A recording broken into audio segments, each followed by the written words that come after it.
register your progress on Desmos through my iPad. So just work on those questions as best as you can. There you go, across 3 pages. So once you've finished questions 1 and 2, move on to question 3 and then on to question 4. I'll spread them across 3 pages just because the layout of the Desmos makes life a bit easier for you all. Okay, excellent. Lucy and Tom, I can see you're exactly where you need to be. Everyone else, let's get stuck in. And obviously, for those of you watching the YouTube video at a later point, I'm going to go through the questions now so you can see what you're expected to be looking at. So here we go. So question 1 is on the screen. Pause the screen, give it a go.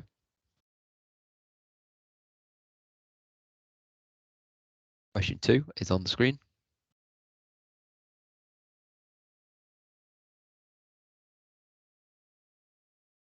Question 3 is on the screen.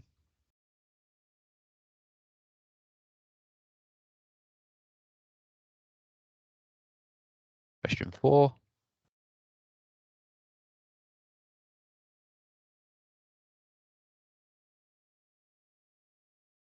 Question 5.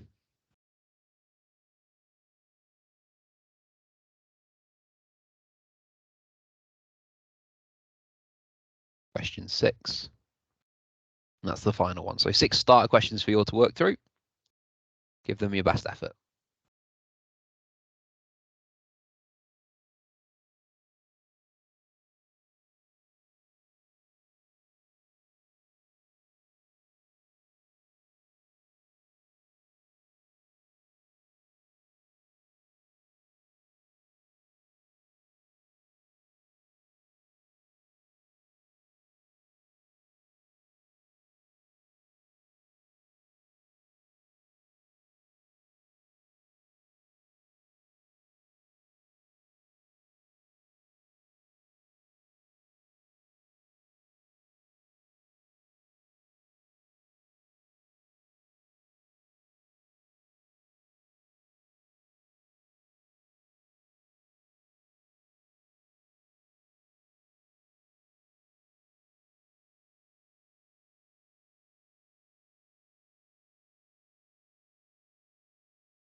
Okay, so keep working through these questions. If you've finished, have a look again. And if a question says, like, is she correct? Justify your answer, such as question 1A. You need to give an explanation. In a GCSE maths exam, just saying yes or no isn't enough. There needs to be either a very well-worded explanation or maths to justify your decision. Even if it involves you having to scratch your head for a moment or two about why that person's right or wrong, you need to have a think about it, okay? You might be very true in saying, no, she is not correct. But unless there's evidence as to why you think that, then you will not pick up a mark.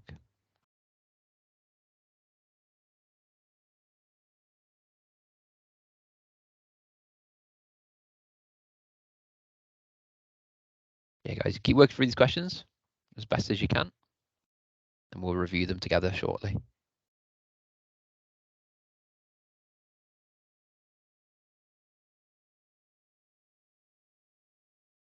Nice to see a few more of you here as well. Excellent. You can see Natalia, Lucy, Ben, Ash, and Matt. Good stuff, guys. Very happy to have you here on this lovely Thursday evening.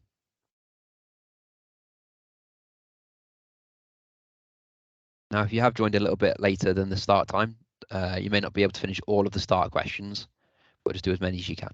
Okay.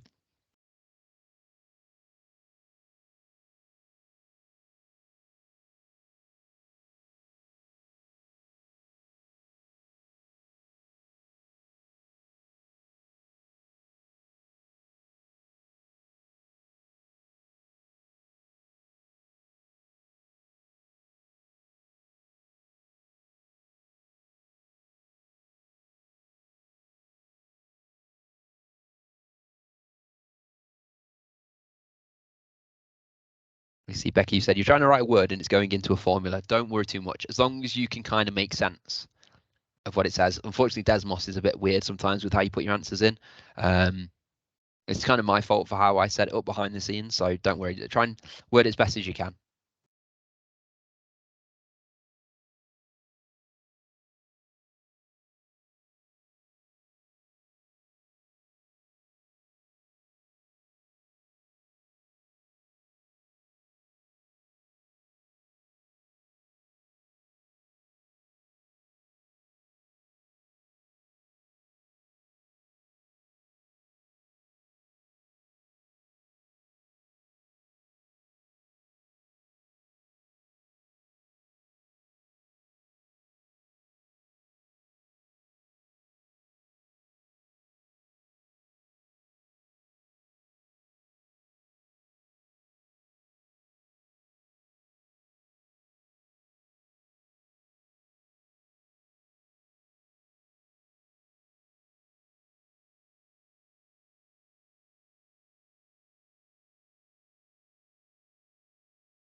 Okay, guys, I'm going to give another 2 minutes on these questions because I was conscious the other day we spent quite a while on the starter and not enough time on the actual topics. So I want to make sure today we get enough time to work through the topics as best as we can.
Okay, guys, 1 more minute. So 60 seconds left. Try and finish the question you're on. Don't worry if you're not been able to do all of them.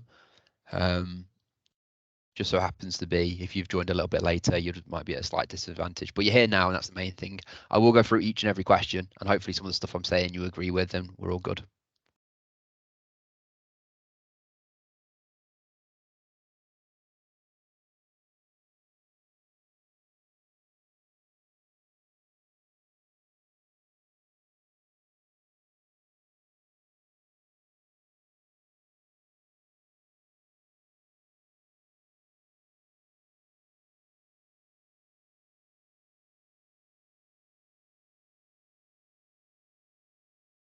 Okay, guys, what I'd like you to do, bring your attention back to the PowerPoint and just put a little thumbs up in the chat, just so I know you're looking and listening. And then that way I know I can go through these questions and I've got most eyes on the screen. So what I don't want to do is spend the night talking to myself. That'd be a bit weird. So if you could just put a thumbs up in the chat, that'd be brilliant. And then when I can see a fair few thumbs floating in there, it means I can then work through these questions. If you want to keep working through the questions, that's fine. You want to watch the video back for the answers, that's okay. But yeah. Excellent, Ash. Thank you.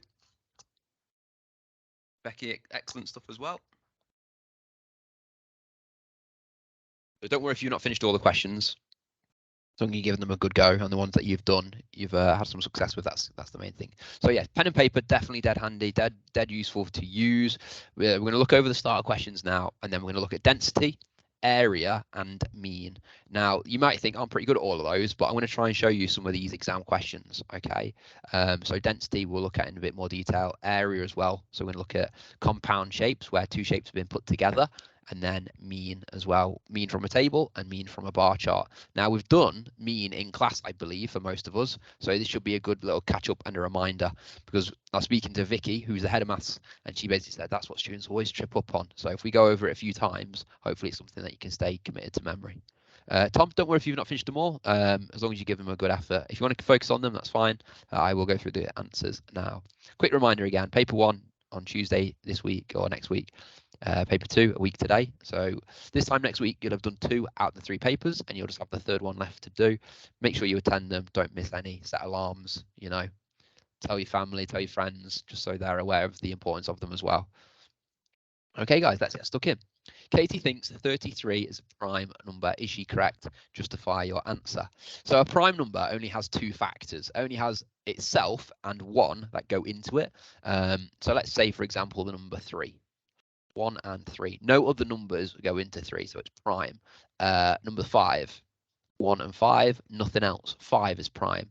Number 33, well, 3 times 11 gives me 33. So straight away, I know that it is not prime. Is she correct? No. Why? Because 3 times 11 gives me 33. And you could put it as more than 2 factors, and you could list 3 and 11 there as evidence of that.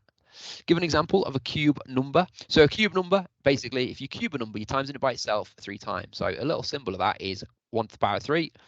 And how does that look like in a longer format? 1 times 1 times 1, which gives me 1.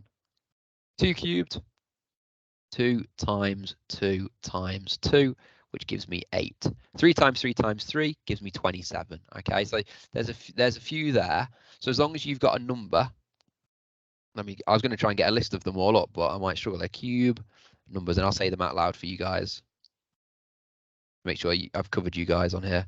So cube numbers: 1, 8, 27, 64, 125, 216, 343, 512, 729, and then 10 cubed is 1,000.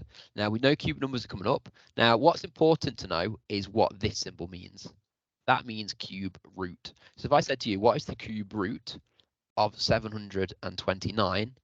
Well, on a calculator paper, you can get rid of that. On a calculator paper, you could type that in and it'll give you the answer of 9. So 9 cubed gives you 729. So the cube root of 729 is the reverse. It gives you 9. So it's good to know backwards, the backwards operation. Okay. Question 2, negative numbers. -7 plus -4. Now, sometimes with negative numbers, I like to imagine like a hot drink or temperature. So there's my drink. It's -7 degrees. It's quite cold. It's very cold. I'm going to add in, this is me, adding in minus 4. What do you think is going to happen to the temperature, guys? If I'm adding in minus 4, do you think the temperature is going to get warmer or colder? It's going to get colder, isn't it? It's going to go down temperature, and it's going to go down to minus 11. So although we're adding something in, because we're adding in technically more cold, yeah, it's going to go down to minus 11. Now, this one's slightly different here. Let me try and use my little mug here as well to maybe help. So we've got 18 degrees. We're taking out, we're subtracting minus 8. So we're taking away coldness, basically, is how I think of it. Taking away coldness. Now, some of you may say, oh, it's a minus and a minus. Two minuses together make a big, juicy plus. So it becomes 18 plus 8. So it's only when those two symbols are beside each other we get the plus, okay? So 18 add 8 gives me 26. Now, this would be on a calculator paper, so you could put that in a calculator just to reinforce it, but always have an idea in your head what you think the answer is going to be, because then when it does come out as that, you can kind of give yourself a little pat on the back and be happy with how those numbers look, okay? Question 3. Now, also, this is a good point. Negative numbers, I know some students really don't like them. I have set a Sentry assignment on negative numbers. So when you're next on Sentry, look for November, negative numbers, get stuck into those questions, and it's good practice. Oh, I love correlations. Correlations, something I've always remembered from high school, and it's a bit of a crossover. I think it comes up in science as well. So question A, this is a negative correlation. It's going downwards. It's a negative correlation. As one thing increases, the other thing decreases. So the older you get, or I think this must be about cars, I imagine, the older the car, the less money that it's worth. And then if we look over here, this is a positive correlation. It's going up. And it suggests as one thing goes up, the other goes up. So as the temperature increases, the number of ice cream sold increases, which does make sense. Now, I've tried to roughly draw a line of best fits there. It's important to know when you draw a line of best fit, it doesn't have to go from 0, 0. The line of best fit has to roughly cut through half of the crosses. And if it starts here, at that point, that's fine. Okay, doesn't have to go through the point 0, 0. Okay, doesn't have to go through there. It's just cutting through as many of those crosses as possible. Now, unfortunately, I'm not going to blame the fact I'm left-handed, but it's not the perfectly straight line. But yeah, it doesn't have to go through 0, 0. That would lose your marks. Just try and cut through half of them as best as you can. But yeah, negative if it's going down, positive if it's going up. And if all the crosses are random, a bit like that, there is no correlation. There is no pattern amongst the results. Okay. Right, moving on. Fibonacci sequence. I love these. Give the next two terms in this. So Fibonacci sequence is where you create them by adding the two previous terms. So 1 add 2 is 3. 2 add 3 is 5. 3 add 5 is 8. 5 add 8 is 13. 8 add 13, 21. Fibonacci. There we go. Fibonacci. Let's see if I can spell it right. There we go. So Fibonacci sequence, you add the two previous terms. Now, this is a reverse Fibonacci. You can see we're going backwards now to work out the two previous. So I need to think 13 plus this number here gives me 23. So how do I get from 13 up to 23? I add 10. That gives me that number. So now I have to think, well, I need to get to 13 now. I need to add a number to 10 to get up to 13. What number do I add? Well, I have to add 3. So 3 add 10 gives me 13. 10 add 13 gives me 20. Yeah, it works. So once you've got your answer, just check it works in that direction. Yeah, because once it works in the normal direction rather than the reverse, then you know you've got the correct answer. We know Fibonacci's coming up, but we don't necessarily know how or which way. But it'd be good to be prepared for both straightforward in the forward direction and then a reverse Fibonacci sequence just in case. Okay. Relative frequency. Once again, another thing that students typically, they might not know what it is, relative frequency, and it often is worth a mark.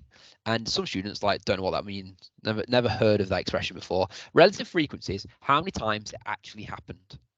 So it's not the probability of something happening, it's like actually how many times did it happen. So throwing a 6, the number 6 5 times. So it happened 5 times out of 100 throws. That is the relative frequency of rolling a 6. Okay, that's it. Simple. Just write it as a fraction.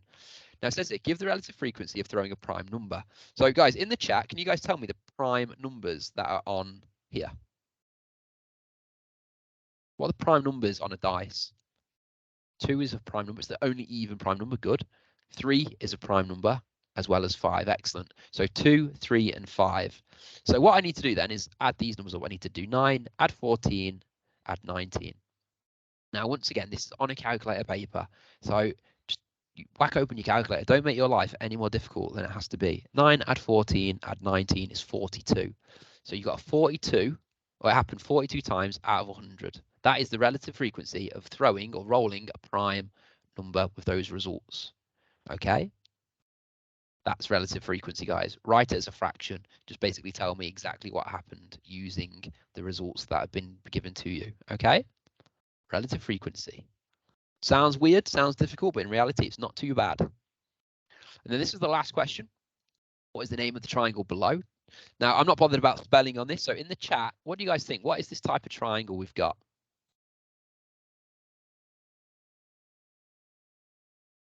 Now, I'm going to put myself under pressure here trying to spell it correctly. What do you reckon? I'll wait for a few responses. I don't want one person to do it and then someone else to think, oh, you guys have got it right, and you spelt it correctly. All right, there we go. I'm going to copy your spelling. It is indeed an isosceles. Now we know it's an isosceles because of two lines essentially. These two lines here mean that those two sides are the same length, and when a triangle has got two sides that are the same length, these two here, I'll highlight them. It means that it's an isosceles triangle. It's got two sides that are the same length. What else does it have that are the same? It's got two sides the same and two other things that are the same. What are they? Two angles.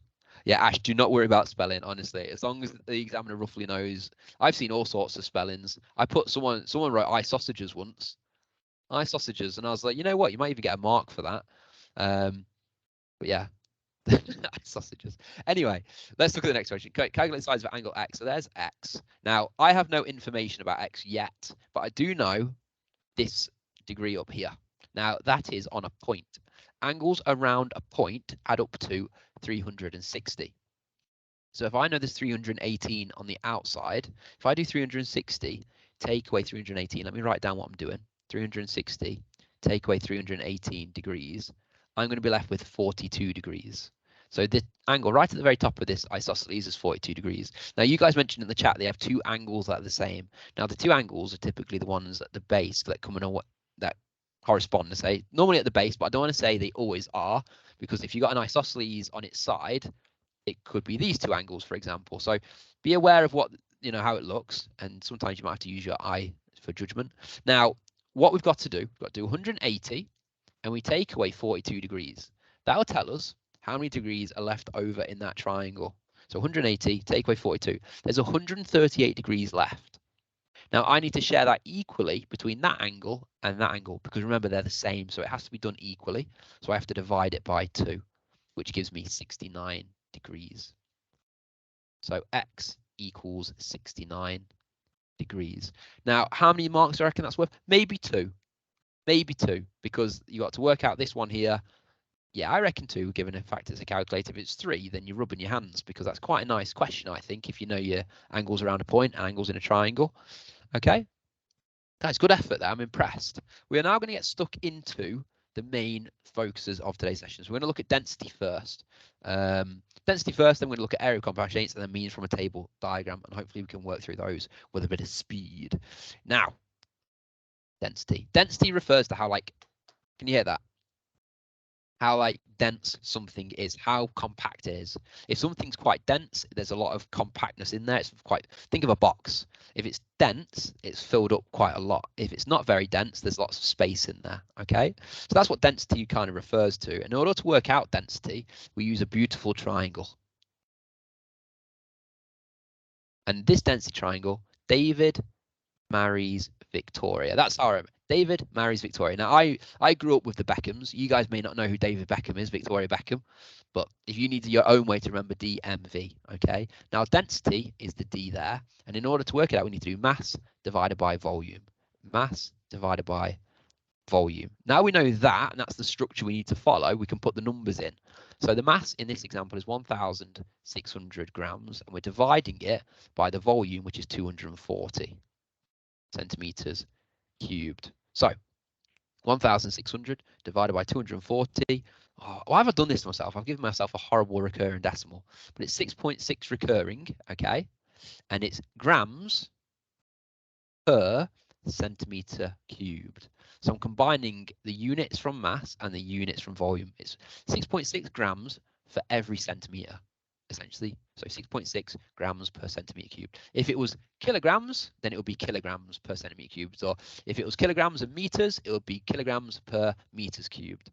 So always try and, because I have seen questions in the past where it says what are the units. So the units are quite important to be aware of. So in the questions today, try and put your units in there just to try and sharpen those skills. Here we go. A solid rubber ball has a mass 240 grams and a volume 200 centimeters cubed. What is its density in grams per centimeter cubed? So straight away, what do? Draw the triangle. The triangle is my structure. David marries Victoria. You guys are going to get fed up with me saying that. We want density, so we have to do mass divided by volume. Mass divided by volume. What is the mass? 240. We're dividing that by the volume, which is 200. I'm putting that into my calculator. 240 divided by 200. 1.2, much nicer number. And we want it in grams per centimeter cubed. Okay. Happy days. Now, this is it, actually. I think I'm leaving it on you guys for that one now. I want to give you guys a couple of questions to do, because I'll be honest, it doesn't get more difficult than that. You're doing mass divided by volume for each one, but get into the habit of drawing that little beautiful triangle, okay? So let me just quickly go on to Desmos now. Hold tight a second, guys, and I need to paste it so you guys have the density questions in front of you. So we want that question all the way through to that one. Boom, boom, boom. Yeah, I've hand selected 5 density questions ranging from multiple choice through to ones where you have to fill in a table. Okay, so the link I'll put back in the chat for anyone who's missed it. My phone would play nicely. There we go. Yeah, of course I can go back. Yeah. I'm going back.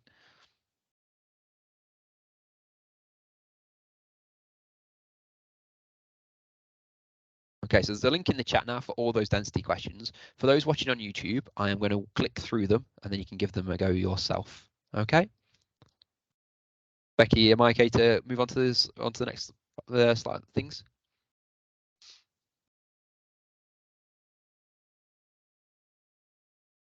Excellent stuff. Cheers, Becky. Thank you. Right, so question 1, multiple choice. Which one of these is a unit of density? So which one of them represents density? Next question.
So take your time, work through these as best as you can. Next question for those watching on YouTube. Apologies for that.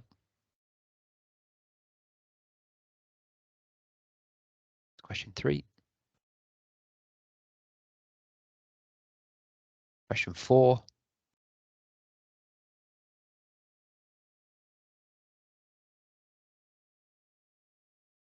And then the last question for those on YouTube. I'll leave that one on there longest because you need to copy down a table for that one.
Yeah, so keep working through those questions.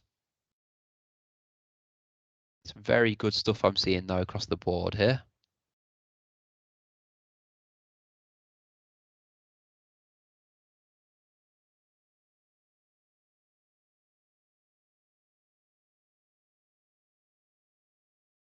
So these are all exam questions taken from AQA, so they're all relevant. And often AQA come up with similar questions and change the numbers slightly. So the more practice we have with the different types of density questions, the better prepared we are.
So remember, guys, on the last question with the table, it does say include units in your answer. So where it says density at the bottom, make sure you're trying to give the density units as best as you can. I know it can be quite difficult on a device, but even if you can, have a conscious effort to try and whack it in there. We'll give another 3 minutes. So at 7:10, we will review these questions. So that's another 2 minutes and 4 seconds. And then we can have a look at them as a group.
There's 45 seconds left.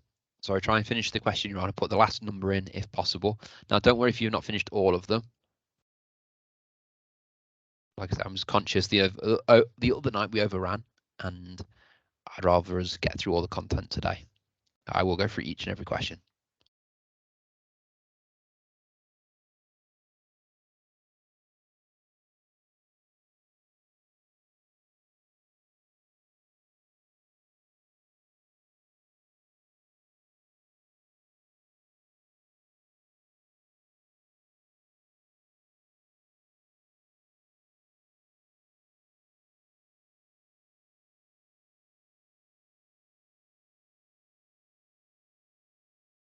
Okay, guys, 10 past 7. So bring your attention back to the PowerPoint.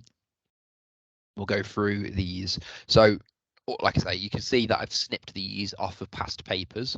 I did this on Monday. Unfortunately, I've forgotten what some of the marks are worth, but they're roughly between 2 or 3 marks, these questions. So let's have a look.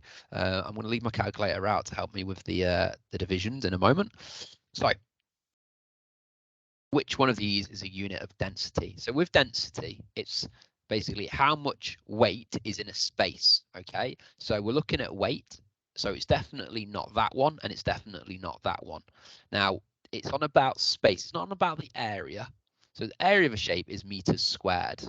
The space inside of it is volume, which is cubed, so it's the third one in. It's kilograms per meters cubed, so it's the weight inside of a space, inside of a 3D space, okay? I'm going to embarrass myself here with a 3D drawing, but volume is the amount of space inside of there, okay? That's what volume is, and then density is how compact it is. So how much weight is inside of that space. Right, let's look at the numbers then. So step 1, if this was me in an exam, 2-mark question, David marries Victoria. Okay, that's what I'm thinking. Now, if you guys have got a better solution, get stuck into that, okay? Right, let me open up my calculator. So density, we're doing mass divided by volume, m divided by v. The mass is 2.625 kilograms. Oh, I've read something quite important there. 2.625 kg. And we're dividing it by volume, which is 250. Now the answer wants it in grams, and down here you can see it says grams. So what I need to do to 2.625 kilograms is convert it into grams, and I do that. Kilo means 1,000, so I need to times it by 1,000, which gives me 2,625. Then I divide it by 250. Because I don't want it in kilograms, I want it in grams, so I need to convert it into grams first. Okay, 2,625 divided by 250 is 10.5. Okay, 10.5 grams per centimeter cubed. That's where my 2 marks come from. So always try and look and read the question carefully, because it gives you hints and tells you what you need to do to keep the examiner happy. Okay, so lesson learned on that one. The density of steel is between 7,750 kilograms per meter cubed and 8,050 kilograms per meter cubed. Okay, solid metal object has a solid metal object has a volume of 1,430. The mass of the object is that. Okay, so we're going to bust out the triangle. Density, mass, volume. David marries Victoria. Brilliant. Okay, now we want density, so we've said this a few times now. Mass divided by volume. Now the mass of this object is 9.6 kilograms. 9.6 kg. Okay. The volume is 1,430. Ah, there's like a little conversion for us there. Okay, let's put it in. Let's see what numbers we get and see if it falls between this. All right. So we're dividing it by 1,430. 9.6 divided by 1,430. Ah, see, I had a feeling this might be the case. It's given me 0.0067132,867. Okay, so that's way too small because we're doing a small number divided by a large number there. Oh, we've been given the density. Wait a second. Density of steel is between this and this. Solid metal object has volume and mass. Okay. Is it possible that steel is metal? Ah. Why is this blagging my head so much? Let me try this. 6 point. Let me write down my answer. It was 0.0671. This is blowing my head a bit here, guys. You can't see me, but I'm scratching my head. Right. What I'll do, I'm going to skip this question because I'm kind of confused by it, and I think me overthinking it is making it worse. So I'll check your answers, see what you guys have got. Talk to me in the chat if this one threw you guys off, because I'll be honest, I'm stumped a little bit here. Am I overthinking it? We've got different answers, haven't we? Right, I'll look at that one. Ignore that one for now. I'll come back to that one. I've embarrassed myself there, but hey, not all of us, like even me, I've been doing math all the time. Even I've made a mistake there. And if you're watching on YouTube, feel free to leave a comment and say, Sam, you're an idiot. All right, 3 items were bought at a car boot sale. Item A, item B, item C. Mass, volume, mass, volume, mass, volume. Okay, good. The density of gold is approximately 19. Which items cannot be gold? So we're looking, the items that are 19, they're going to be gold. The ones we're looking for are the ones that aren't close to 19. Okay, so mass divided by volume. So first one, 9.5 divided by 2 is 4.75. That one is definitely not gold. Not gold. Item B is going to be 57 divided by 3, and that does give 19. So that one is gold. Gold. And then we've got 76 divided by 4, and that is also 19. So it says here, which item or items cannot be gold. You must show your working. So with these guys, make sure you're doing 9.5 divided by 2. You're doing 57 divided by 3. That's your working out. You're showing the examiner I'm doing mass divided by volume. Okay, so they're gold. That's not gold. There's my working out. Okay. Now this question is a little bit nicer. Once again, feel free to draw this in. David marries Victoria. So to work out density, we need to do mass divided by volume. So 48 divided by 8 is 6 grams per centimeter cubed. Grams per centimeter cubed. Now it says here they have the same density. So it's also 6 grams per centimeter cubed here. Now in order to work out volume, I know we might not need this. We'll need to do mass divided by density. So we need to do 78 divided by 6, which gives me 13. And then if we think about looking at this density, this measurement there, unit there, centimeters cubed. So they're the 3 numbers. You get 3 marks, I believe, for that one. But yeah, read the question carefully because that tells you got the same density. And then you can use the triangle again to work out what that missing number is. Now, from what we've seen on the advanced information, we only really care about density. But you never know, it could be sneaky and you could say, oh yeah, go on then, what's the volume as well? So having this triangle in your head, David marries Victoria, it can help you out. Now, I will look into that question because I'm kind of embarrassed by this one, but I will not let it defeat me. I will come back and I will conquer it. Okay, right. Compound shapes, area of a compound shape. So what I mean by area, I mean the space inside of it. Okay, so what is the area of that shape? Now, there isn't a formula. There isn't a formula for a compound shape. What you need to do is split the shape up into 2 different shapes that you can work out the area for. So you can label one A, label one B. Once you've got the individual areas, you then put them together, okay? So this one's quite nice. I know the width and I know the height. So 4 times 9 is 36 meters squared. Okay, so that's that one. I'm going to write that over here, 36 meters squared. Now this one, I know the height, so I'm going to do 5 times something, but 12 is the distance all the way across, isn't it? All the way across. And I don't want it all the way across. I only want that distance here. Can anyone tell me in the chat, what do you reckon that distance is? Where is the chat? I've lost it. There it is.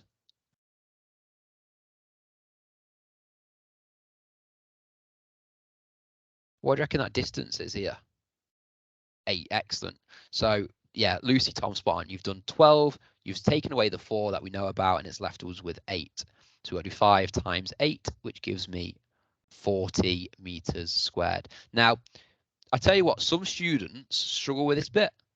Trying to work out what that missing length is. If you guys can see it and you've got it, brilliant, because you're one step ahead really there. So that's 40, that's 36. So the overall area, I need to add those two values together. So I'm going to take 36 meters squared for part A and then add it to the 40, which gives me 76 meters squared for the total area. Okay, so there's my final answer. How did I do it? I split the shape up into two shapes, two rectangles that I could do quite comfortably. I worked out the missing length and then I times them together.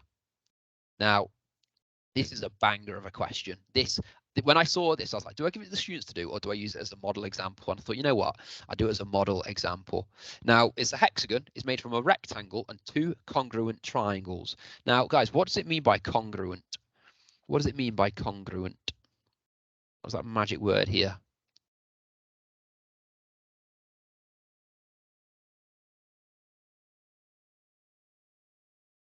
Congruent. What are we thinking?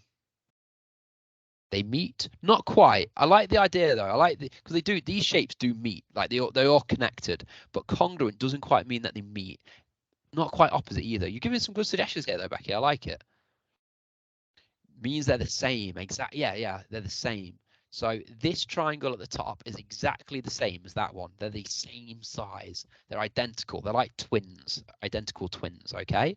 So if I know the area of that one, I therefore know the area of the one at the bottom. Okay. Now, does anyone know the formula for the area of a triangle? The formula for an area of a triangle. I'm going to write it down on the page, so I've got it. Base times height divided by 2. Now you can write it like this. You could write it like this, whichever way you prefer. I'm not bothered necessarily how you write it, as long as you know it is base times height divided by 2. So let's look at this one. I think it's easier to work with the one on the top. So we need to know the height of that triangle. Now I know the base. I know the base is 18 because it's the same width as the rectangle. So it's going to be 18 times by the height. Now this is where this comes in handy, this measurement here. So the full length from the very top of the hexagon to the bottom is 21. This bit here is 13. So what I need to do really is do 21 and take away 13. 21 take away 13 is going to give me 8. Okay, so I know I've got 8 centimeters that needs to be split equally up there and down here. So guys, knowing that I've got 8 centimeters spare, what is the height of the triangle? Bear in mind this is the height there. 4, excellent. So the height of the triangle is 4 centimeters. Okay, so I use this information on the right hand side, linked it to this information over here to then tell me that I've got 8 centimeters spare top and bottom, so it must be 4 at the top, 4 at the bottom. So now I know the height, I can actually work out the full area of the triangle. So 18 times 4, and I'm going to divide it by 2. 18 times 4 divided by 2 is 36. And it's 36 centimeters squared. Now, that's for the top triangle, and we know we've got the exact same at the bottom, so I'm going to times it by 2. I'm going to double it. So that tells me I've got an area there of 72 centimeters, and that's for the triangles. Okay. Now, what's left over, guys? What do I need to work out the area? What's left over? I've done that triangle. I've done this triangle. I've got them 2 at 72. What are we saying? The rectangle. Beautiful. The shape in the middle. And I know it's got a height of 13. I know it's got a width of 18, so I can times those two values together. 13 times 18 is 234 for the rectangle. So let's just add those two values together now. So 72, add 234. There we go. Add them together. It gives me 306 centimeters squared, because we're dealing with areas squared. Now that is a banger of a question. There's a lot of depth in there. So understanding your dimensions and having a play with them, creating, using what you know to help you work out what you don't know, knowing formulas, but it's all part of the problem solving process. Now I believe I'm going to give you guys how many more? Yeah, 1, 2, 3, 4. Now, yeah, just get stuck into these. I think question 1 and 2 you'll be quite comfortable with. 3 and 4 will make you think. And I don't think being made to think is a bad thing in maths. So get stuck into those. Let me go back onto Desmos and put you in the right place. Just bear with me a second. Let me paste it so you're in the right place. There to there. These are all, once again, all taken from AQA. So they are all legitimately relevant questions. Okay? All of them are legitimately relevant. So get yourselves back onto Desmos, work through those area questions and give them your best effort. If anyone needs the link, I'll put it back in the chat for you all now. There you go. Give it your best effort. Like I say, these are all at least 3-mark questions, these, given the fact it mixes a few different areas of maths in one.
Let me just get my pen ready. Where is my pen? 2 seconds, Becky. I've just seen your message about not being too sure, and I've also realised for those on YouTube, I've not clicked through the questions. So as I look for my little tablet pen, these are the questions. So question 1, that's question 2. Question 3 is on the screen. And then I will show question 4 now. Where? Oh, there it is. Disguised. Okay. So what we need to do, Becky, with questions like this is split them up. So I can't instantly work out the area of this compound shape. But what I can do is split it off into 2 smaller shapes. And I can label one A, and I can label the other B. And if I know the width and the length of them, which I do actually in this case, I can times those 2 numbers together, get the area of A, get the area of B, and then add them together. Does that help at all or not by splitting the shape up?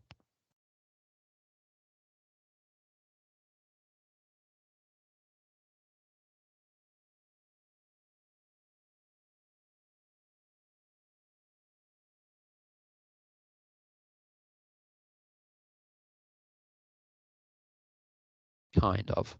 So what numbers do you think we need to multiply together for A, Becky, to get the value, to get the area?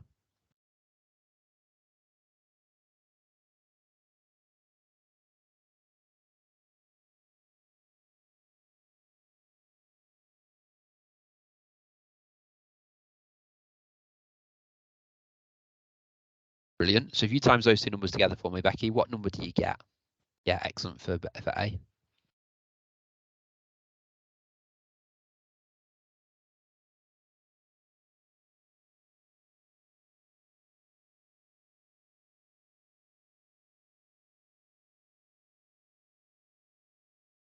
.8, excellent. What do you reckon times together for B?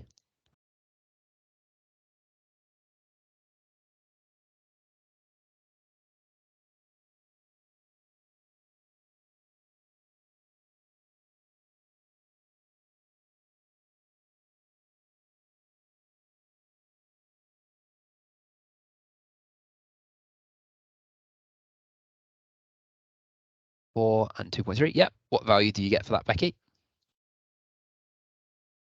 I'm using your brains here. Just do the sums for me, actually. 9.2. Brilliant.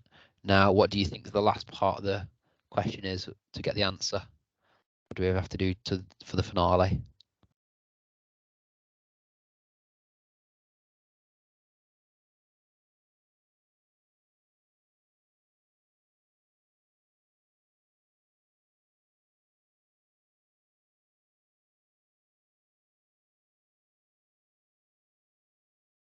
Brilliant. Yeah, add them both together. So you put your 28.8 with your 9.2.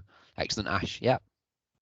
And that'll give you your overall area for the garden, which is quite good actually, because obviously with housing, I had to do this for my house. When I bought laminate, my rooms aren't perfect rectangles and stuff, so I have to do little awkward bits. So I'd have to work out joinery areas and stuff like that to make sure I bought enough. And is it squared or cubed? When you add them together, it keeps it squared because it's just area. So all we need to know area. We'll just keep it at meters squared. Good question, Ellie. I like that. Good. Do those two add together to give 38 bang on? 38 meters squared. Happy days. That is our answer for question 1. So the next one, give it a go.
See, most of you are on the last one.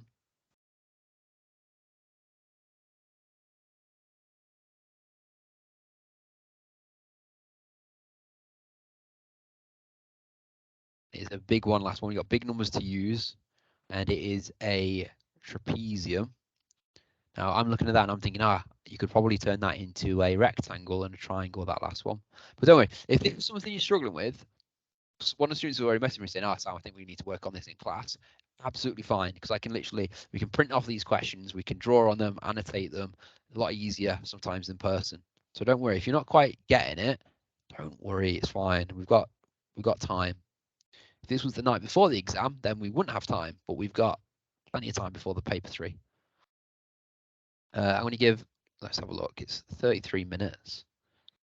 Yeah, I'll give you till 20, so 1 minute and 30 seconds, and then we'll go through these questions, okay?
Okay, guys. Finish off your answer. You got 10 seconds to try and scribble down your last few numbers. Now, like I said, if you're struggling with this, don't worry, don't panic. It's one of those where it just takes a little bit of practice, a little bit of time, and it's definitely a question. Or these sort of questions definitely easier in person when you've got the shape in front of you. You can doodle over it. Okay, right. So I'm looking at the shape, and you can split the shape up into two different ways. Really, you can either do it like this, and you've got like A and B, or you can do the line across where you have it like a longer shape. It's like entirely up to you, and there's no right way or wrong way, and you'll get the same answer regardless. Now, I'm going to label it A and B like so. So I put my line across, right? Now, in order to work out the area of each rectangle, we need to know the exact length and width. Now, luckily for this top one, I know it's got a height of 2 and a width of 9. So 2 times 9 is 18 centimeters squared. Now, for this one, I know it's got a base of 4, but the height is an 8. 8 goes from all the way to the bottom, all the way to the top. So it's not 8. This is the height here. So what I need to do is do 8, take away the little 2, which is this bit here, and it leaves me with 6. So I know the height is actually 6. So the maths I need to do is do 4 times by 6, which gives me 24 centimeters squared. Now what do I need to do? Add those two values together. Okay, 8 add 4 is 12, carry the 1, 1 add 2 is 3, add the 1 is 4, so it's going to be 42 centimeters squared. Now, I was a bit silly there. This is a calculator paper. What should I have done? Whacked that into a calculator, because you never know, if your brain's having a little bit of a meltdown, you might, put some numbers in the wrong place. Okay, but that one there, important. Remember, we're using the 6 centimeter side here, not the 8. If you use the 8, you'll get one of the numbers wrong. Always, though, show your method. Split the shape up into 2 more recognizable shapes that you can work with. Okay. Let me look at this next one. So straight away here, I'm like, whoa, what? How do I work out the area of a pentagon? Well, I don't know the area of a pentagon. I don't know that formula. I don't even know if there is a handy one. But what I can do is split it up into this shape here and then into a triangle. Okay, that's what I'm doing. So let's start with A. Let's start with the rectangle. So it's 12 centimeters by 10. So 12 times 10 is 120 centimeters squared. Now let's have a look at B, which is the triangle. Now I'm going to cast your mind back to earlier where it was base times height divided by 2. So the base is the width of the bottom, like that. So we know that's 10. So we know the base is 10, and the height is from the tip to the base. So it's this distance here. Now, can anyone tell me, looking at my diagram, what is the height of that thing? That thing of that Lucy saying 6. And Lucy, did you do 18, take away 12 to work out this section here? Which I think you did. 6 centimeters, absolutely perfect. So it's going to be 10 times 6, which is 60, divided by 2 gives me 30 centimeters squared. So the triangle, that area is 30 centimeters squared. So if we're going to add those two numbers together, 120 add 30 gives me 150 centimeters squared. Okay, so once again, show your method. Split the shape up, A and B. Okay, work out the area of one, work out the area of the other, and then add them together. Once you've done that, you got your answer. Put it in a nice neat bow, circle it, make sure it's on your answer line, make sure your units are in there. Good stuff. And keep it squared. Okay. Now, this is a question that I hadn't seen before. So when I stumbled across it on Exam Pro on AQA, I was like, oh, this is interesting because it looks like a bit of an awkward shape. But once again, split it up. So we've got a long rectangle there, and then we've got a triangle at the end. So A, B. Okay. So A, we need this length here, don't we? We want it this one, the shorter one. So it's going to be 198 times by 86. So 198 times by 86. Let me pull up my calculator because some people can do that in their heads like instantly. I am not one of those guys. 198 times 86, 17,028 meters squared.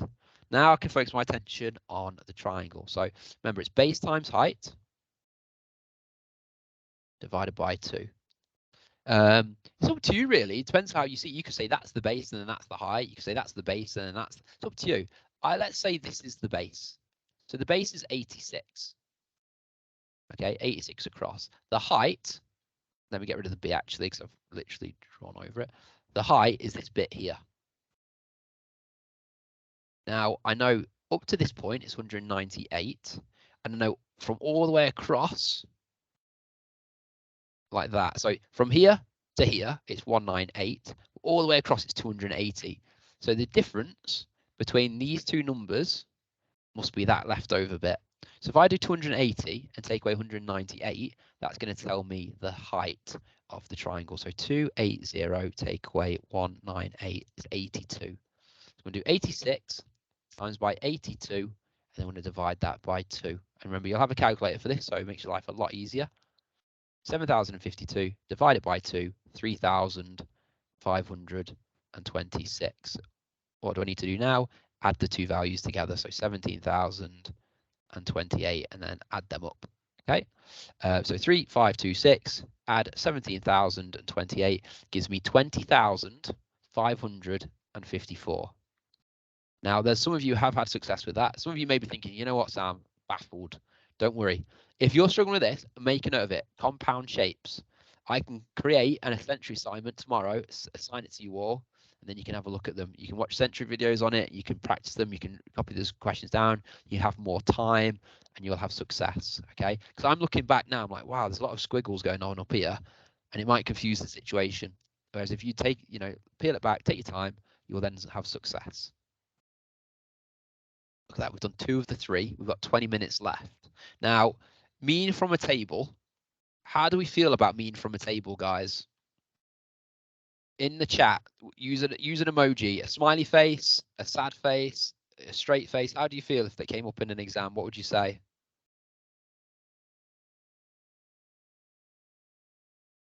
What are your thoughts and suggestions?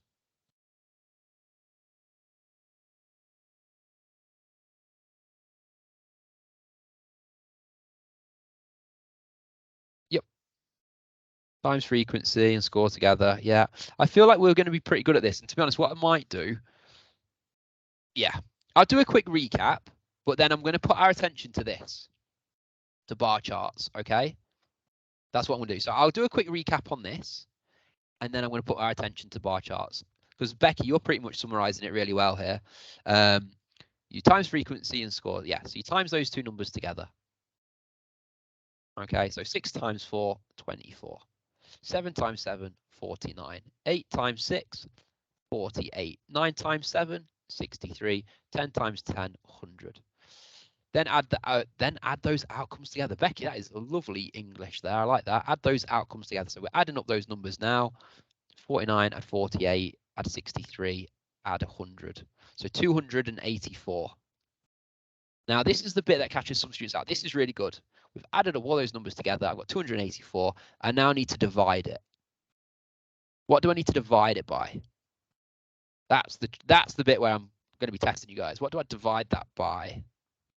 Oh, see, Lucy's fallen for the trap. I know why you're saying 5, because there's 5 columns, isn't there? 1, 2, 3, 4, 5, but it's not 5.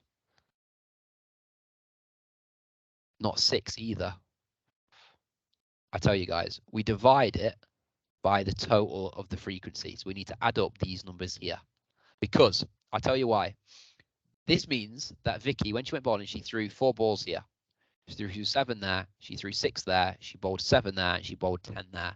They're all the balls that she bowled. So if we're trying to work out our average score, we need to do the total divided by the total number of bowls that she bowled, okay? So we need to add those numbers up. So 4, add 7, add 6, add 7, add 10 is 34. So I need to do 284 divided by 34. 284 divided by 34 is 8.4 to 1 decimal place. Which makes sense, because if you look at a score, the average needed to be between 6 and 10, and 8.4 is about there, isn't it? So it looks about right. Yeah. Now, let's just say, for example, you did divide it by 5. 284 divided by 5 is 56. So looking at that, is it possible to get an average score of 56 in bowling? No, it isn't. So that should be like, uh-oh, something's not gone right there. So in order to work out what you divide by, add up the frequency column, and that tells you how many in total. Okay. Do you guys want to have a quick practice of that? So I give you one to do. Yeah, I'll give you one to do. Which one do I want to give you? A number of pets? Yeah, number of pets. Let's do this one. Number of pets. So a group of students were asked how many pets they had. The results are shown below. Let me just find it here. Oh, I've semi messed up the question because it says Mr. Smith at the top for you guys, but the bar is exactly the same. So the table is exactly the same. So get yourselves back onto Desmos and have a look at answering that mean from a table for me, guys. Okay.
You guys are doing really well today, by the way, this evening. I know it's not easy doing maths at, approaching 8 o'clock at night, but you guys have stuck with me and you're doing really well.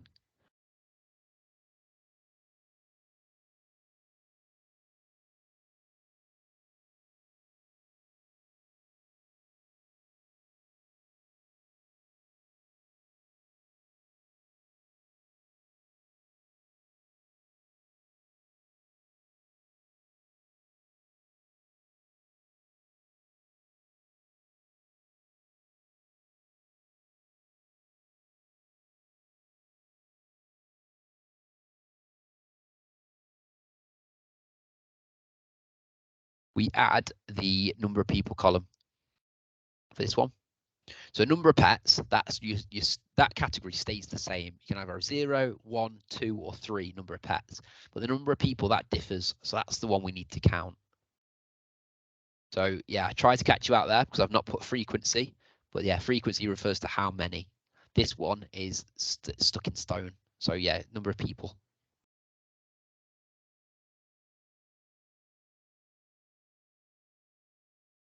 Let me have a look at some of these numbers coming through. I'm not sure what numbers you should get. I've not done it yet, but your answer should be between 0 and 3.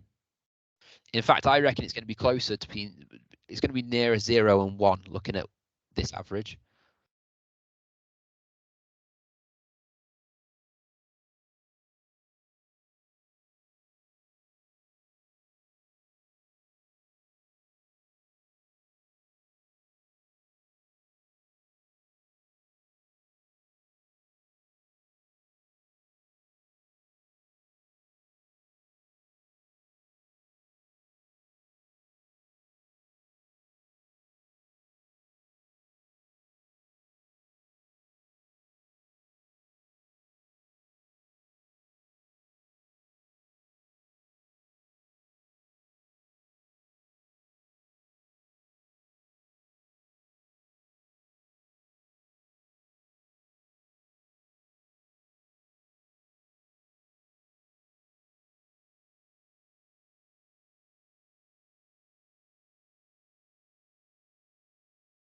Okay, let's have a look at this then.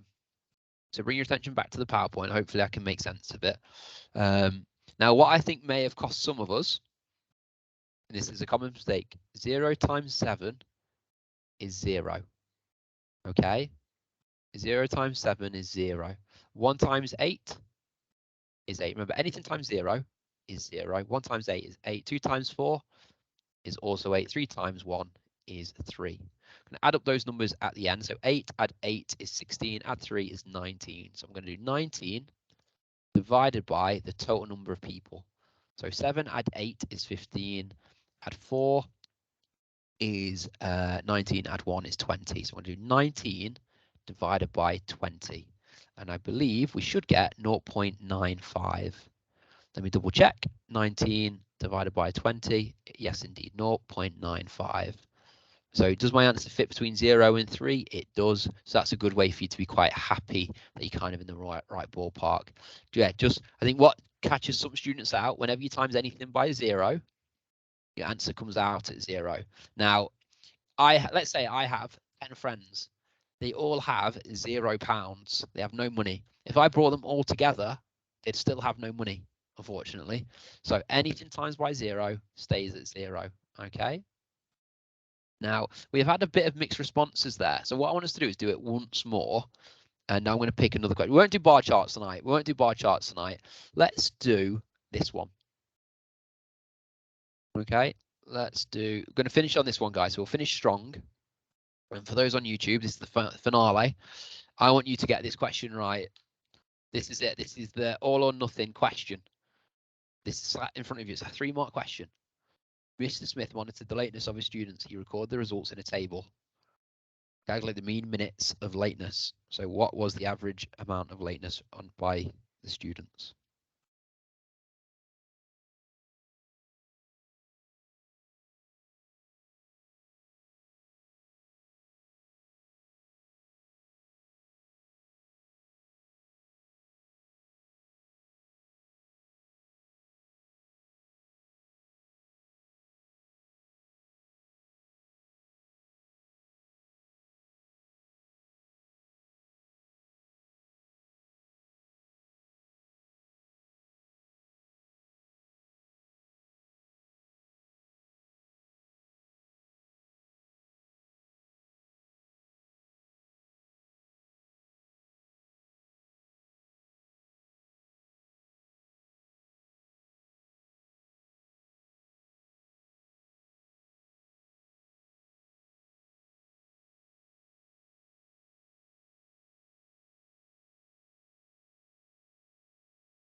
Have a look at some of these answers.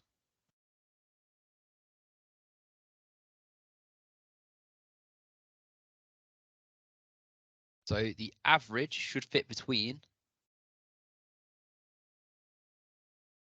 0 and 5. Your answer should be between 0 and 5.